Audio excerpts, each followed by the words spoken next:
RSS चला रहा है इस बीजेपी को, आरएसएस का बिल्कुल आरएसएस चला, बिल्कुल चला रहा है आरएसएस की विचारधारा ये है दलित भाइयों को मारो, माइनॉरिटीज को मारो। मोहन भागवत मौन क्यों है, मैं ये पूछना चाहता हूँ, मोहन भागवत क्यों नहीं बोलते? क्या इस देश के दलित नहीं है, इस देश के मुसलमान नहीं है? इनके मुद्दे रहते हैं 370 सीए, एनआरसी, एनपीआर, ये मुद्दे रहते हैं इनके, घर वापसी, ये इनके मुद्दे हैं। इनके मुद्दे सिर्फ लड़ाने के मुद्दे रहते हैं, हिंदू मुस्लिम करा दो और चुनाव जीत लो। हमारे दलित भाइयों को बांध के मारा गया राजस्थान के अंदर, अलवर के अंदर किस तरीके से पिटाई की गई। आपका जो संविधान है उसको कुचलने का काम ये लोग करते हैं, ये आरएसएस के लोग कुचलने का काम, उनको मानते नहीं है, वो नहीं मानते, वो सिर्फ और सिर्फ गोडसे को मारने वाले लोग हैं। नाथुराम गोडसे के मानने वाले, गांधी के मानने वाले लोग नहीं है वो, ना बाबा साहब को मानते हैं, ना गांधी को मानते हैं, वो सिर्फ गोडसे को मानते हैं, क्योंकि उनको दलितों को ये बर्दाश्त नहीं होते। वो दलित लोग आज इनकी शादियों में, बारातों में घोड़े पर बैठ नहीं चढ़ सकते। जितेंद्र मेघवाल भाई जैसे को कितने लोगों को मार दिया गया है। ये आज की घटना नहीं है, ये दिन पे दिन घटना बढ़ती जा रही है। दलितों से नफरत करते हैं, दलितों से घृणा करते हैं। संविधान लागू क्या, संविधान की धज्जियां उड़ाई जा रही है देश के अंदर। बिल्कुल ये भारतीय जनता पार्टी और आरएसएस के लोग जो आज घरों में घुसकर बहन बेटियों के साथ भी आज गलत व्यवहार करने का काम करते हैं, वही भाजपा के लोग हैं जो आग लगाने का काम करते हैं। चाहे जंतर मंतर पर प्रोटेस्ट हो, मारने का काम, चाहे जेएनयू के अंदर बच्चों को मारने का काम किया, वही आरएसएस के लोग हैं। खुलेआम गुंडागर्दी कर रहे हैं, ये खुलेआम गुंडागर्दी नहीं चलेगी। हम ऐसे ही रोडों पर आकर जो है उनका हमेशा का विरोध करेंगे। जो देश का युवा है वो जाग चुका है, जो दलित है देश का वो जाग चुका है। गलत तो है तो गलत है, संविधान से चलेगा देश, हिटलर शाही से देश नहीं चलेगा। हम देखिए मुँह चाहिए हमारी, हमें रोक के दिखाइए, हम चैलेंज करते हैं, खुल्ला चैलेंज करते हैं, हम मार के दिखाइए। वो कहीं ना कहीं गड़बड़ ईवीएम के अंदर भी बिल्कुल ईवीएम का खेल है। आरएसएस की विचारधारा चलना चाहते हैं, इस देश को हिंदू राष्ट्र बनाना चाहते हैं, इस देश के अंदर जो है नफरत की राजनीति। हमें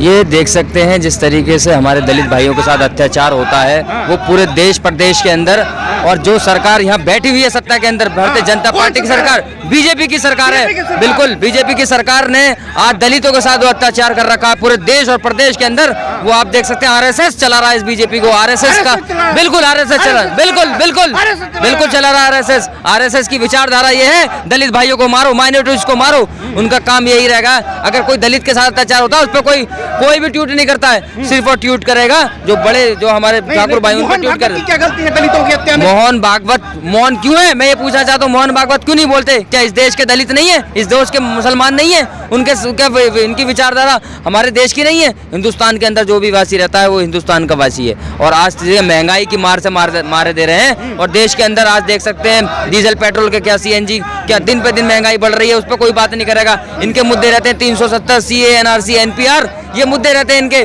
घर वापसी, ये इनके मुद्दे हैं। इनके मुद्दे विकास के मुद्दे नहीं है कि लोगों के लिए क्या काम करना है, आज क्या बेरोजगारी कितने पर, एजुकेशन पे कोई काम नहीं कर रहा है। इनके मुद्दे सिर्फ और लड़ाने के मुद्दे रहते हैं, हिंदू मुस्लिम करा दो और चुनाव जीत लो। पढ़े लिखे लोग हो यार। बिल्कुल हम पढ़े लिखे, मैं मैं एडवोकेट भी हूँ फिलहाल। सवाल कर सकते हैं, क्यों नहीं कर सकते? हमारा राइट है, हमारे भारत का कॉन्स्टिट्यूशन हमें आज़ादी देता है कि हम भारत सरकार से सवाल कर सकते हैं। कोई भी देश के अंदर, प्रदेश के अंदर सरकार हो, उसे सवाल करने का काम कर सकते हैं, हमारा राइट बनता है। इस पे हम कोई राजनीति नहीं कर रहे। अगर देश की हित की बात करेंगे तो हम गद्दार नहीं है, हम इस देश के वासी हैं, हम इस देश के लिए जान दे सकते हैं। जिस तरीके से भारत, हमारे जो मुल्क के जो लोग हैं, जो आप समझ सकते हैं, गांधी जी से लेकर भगत सिंह से लेकर, कहा जा रहा है कि कई सारे जो आरएसएस संगठन, इसमें बजरंग दल भी शामिल हो सकते हैं इनकी हत्या में, जितेंद्र मेघवाल की हत्या में। तो क्या ये जो लगातार आरोप लगाया जा रहा है, ये कहाँ तक सही, आप इसको मानते हैं? ये बिल्कुल 100% सही है। जिस तरीके से आज का वारदात नहीं है, आपने देखे होंगे वीडियोस, हमारे दलित भाइयों को बांध के मारा गया राजस्थान के अंदर, अलवर के अंदर किस तरीके से पिटाई की गई, ये आप पूरा देश प्रदेश देख रहा है। बाबा भीमराव अंबेडकर साहब का जो संविधान है उसको कुचलने का काम ये लोग करते हैं, ये आरएसएस के लोग कुचलने का काम, क्योंकि उनको मानते नहीं है, वो नहीं मानते, वो सिर्फ और सिर्फ गोडसे को मारने वाले लोग हैं। नाथुराम गोडसे के मानने वाले, गांधी के मानने वाले लोग नहीं है वो, ना बाबा साहब को मानते हैं, ना गांधी को मानते हैं, वो सिर्फ गोडसे को मानते हैं, क्योंकि उनकी विचारधारा ही वो है। क्योंकि उनको दलितों को ये बर्दाश्त नहीं होते, वो दलित लोग आज उनकी शादियों में, बारातों में घोड़े पर बैठ नहीं चढ़ सकते, क्योंकि ये उनकी विचारधारा है कि वो नहीं चाहते कि छोटी कौम के लोग जो हम दलित हैं, हमें एक हमारे बाबा साहब ने एक संविधान दिया है देश के अंदर कि हम आज़ादी वोट डाल सकते हैं, हमारा राइट दिया है, उसको छीनने का काम ये भारतीय जनता पार्टी कर रही है। आज से नहीं, जब से ये 2014 से सरकार के अंदर आई है उसी वक्त से, और हमारे जैसे महेंद्र मेघवाल भाई जैसे, जितेंद्र मेघवाल भाई जैसे को कितने लोगों को मार दिया गया है। ये आज की घटना नहीं है, ये दिन पे दिन घटना बढ़ती जा रही है प्रदेश के अंदर।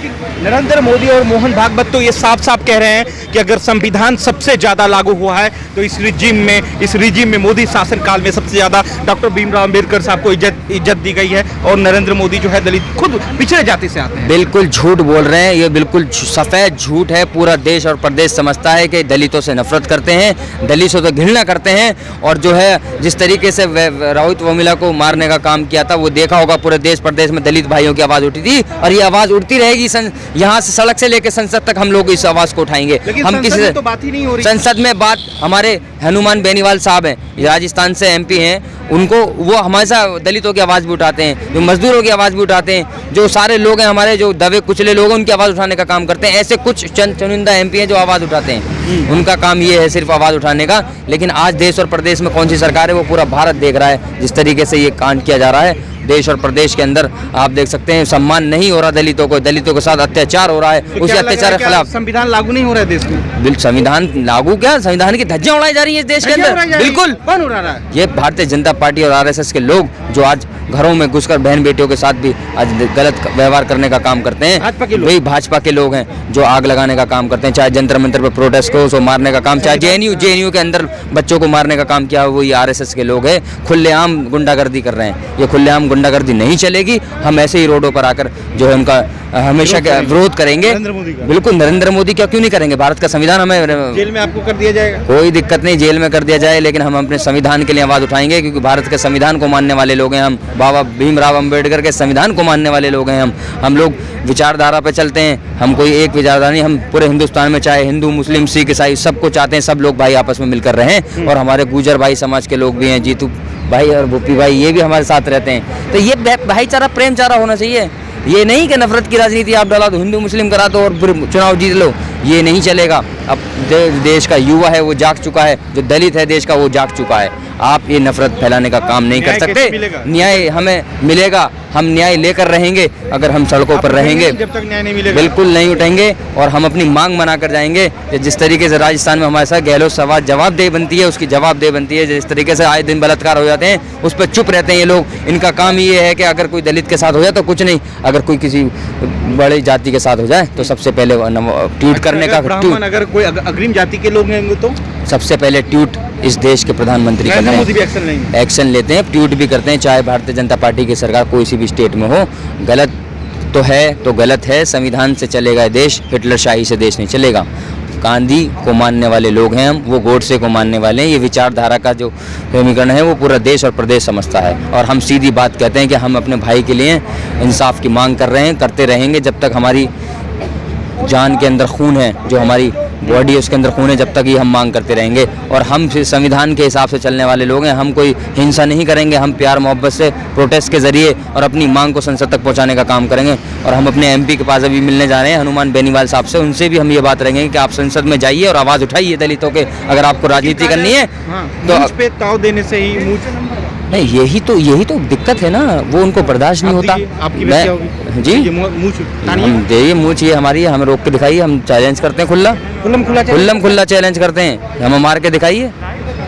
ये नहीं हो सकता, हम बिल्कुल डर नहीं लगता। जब हम संविधान हमारा भारत सेकुलर है तो हम क्यों डरे किसी से? हम देश मानते नहीं है ना आप? नहीं, जो नहीं मान रहे वो गलत कर रहे हैं, वो तो देश को तोड़ने की बात कर रहे हैं, हम देश को जोड़ने की बात कर रहे हैं। इस देश को उठाने वाला जो है वो दलित मुस्लिम पर पिछड़ा अति पिछड़ा वही है जो इस देश को आगे लेकर गया है। उनका वोट लेते हैं, सिर्फ वोट की राजनीति है। वोट लेने के टाइम पे तो दलित याद आता है, जब उसके साथ अन्याय होता है तो उसके लिए कोई मांग नहीं उठती, ना उसके लिए कोई बात करता है। आपको ऐसा नहीं लगता कि यूपी में जिस तरीके सरकार की वापसी हुई है, तमाम लोग विरोध में थे, बलात्कार हो रहे थे, सब चीज़, लेकिन जो नतीजा जो आया है हैरान करने वाली, वो कहीं ना कहीं गड़बड़ EVM के अंदर भी बिल्कुल EVM का खेल है। ये विपक्ष ने भी सवाल उठाया है कि ऐसी तरीके से जहां कुछ लोगों ने इसको गड़बड़ करने का काम किया, उसकी जांच जारी है। कोई खुलासा होगा उसको हम लोग आपके सामने रखेंगे। और पूरा देश और प्रदेश समझता है कि इस तरीके से BJP विरोधी एक लहर चली थी उत्तर प्रदेश के अंदर, गठबंधन की लहर थी, लेकिन लास्ट में क्या कर दिया गया सबको मालूम है, कोई बोलता नहीं है। बैलेट पेपर अगर आप निकाल के देखें तो गठबंधन की जीत हुई थी, बैलेट पेपर के हिसाब से अगर लगाएं। और EVM के अंदर जो जीत हुई थी वो भारतीय जनता पार्टी की। तो आप इससे लगते हैं, हमारी ये भी मांग है EVM को बंद किया जाए और जो है बैलेट पेपर पर चुनाव कराया जाए। हमारी ये मांग है सरकार। हो सकता है ऐसा? हम भारत के भाई सेकुलर लोग हैं, हम संविधान से चलने वाले, हम अपना आवाज़ उठाते रहेंगे। अगर हो सकता है कि सेकुलर ही सबसे ज़्यादा खतरा है इस देश का। नहीं, ये जो लोग सेकुलर नहीं है उनके लिए खतरा है। वो आरएसएस की विचारधारा चलना चाहते हैं, इस देश को हिंदू राष्ट्र बनाना चाहते हैं, इस देश के अंदर जो है नफरत की राजनीति। हमें दिक्कत ये है कि भारत जो है वो सेकुलर देश है, उसमें सेकुलर तरीके से रहना पड़ेगा, सब एक कम्युनिटी को लेकर चलना पड़ेगा। आप किसी को यहाँ से निकाल के, चाहे मुसलमान हो या दलित हो, उसको निकाल के ये देश नहीं बन सकता। ये देश सबसे बनता है, चाहे हिंदू मुस्लिम सिख ईसाई, सबके साथ एक मुट्ठी बांध के ये देश बनता है। ये देश सिर्फ और हिटलरशाही से नहीं चलेगा, ना देश उससे बनेगा कि एक कम्युनिटी को लेकर आप देश बना दें। ऐसा कभी सोचोगे भी तो आप बिल्कुल बिखर जाओगे।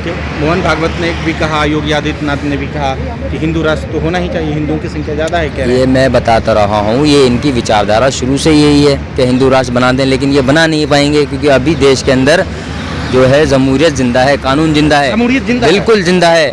ऐसा आप नहीं सोच सकते, ना ये कर सकते। आप देख सकते हैं जिस तरीके से आज हम आवाज़ उठाते हैं, तो देश का सेकुलर कानून है ना जी, हमें आवाज़ उठाने का हक दे रहा है। हमारे पुलिस खड़ी है सामने, ये भी सामने खड़ी है, सब कुछ देख रहे हैं। तो यही है हमारा मांग के हम अपने भाई को मांग दिलाने के लिए आए, अपने भाई को जो है सम्मान के लिए, अपने भाई के न्याय के लिए। न्याय चाहिए हमें सरकार से, मांग यही है कि न्याय दीजिए हमारे भाई को, और न्याय की मांग के लिए हम यहाँ पर